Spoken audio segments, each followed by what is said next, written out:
Good morning, good morning.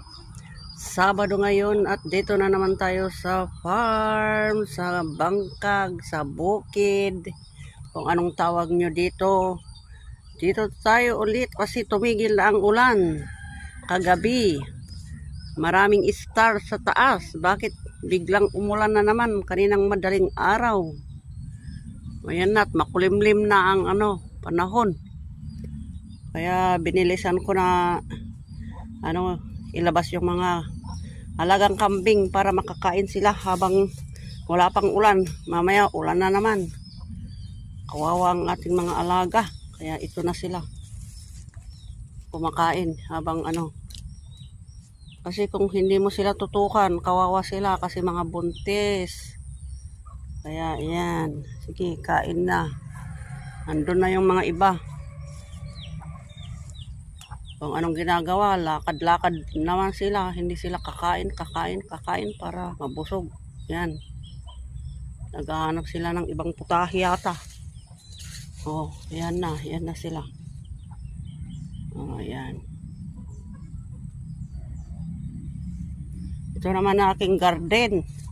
Dahil ulan ng ulan, lakas ng ulan ng nakarang araw, anong nangyari?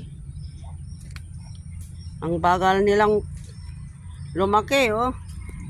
Oh, at least yung upo ko, kumakalayat na. Saka yung ito, palaya, saka itong mga yan, eggplant. Yan, tumubo na yung tinanim ko na mga patani, yan. Diyan, tumubo na, pero ito, ganito ang panahon, ulan ng ulan.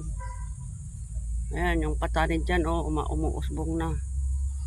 Yan, at saka ito yung mga tinanim kong atis yan daw.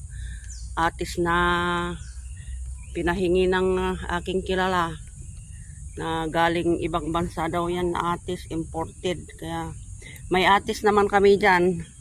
Ito yan, may atis kami dyan.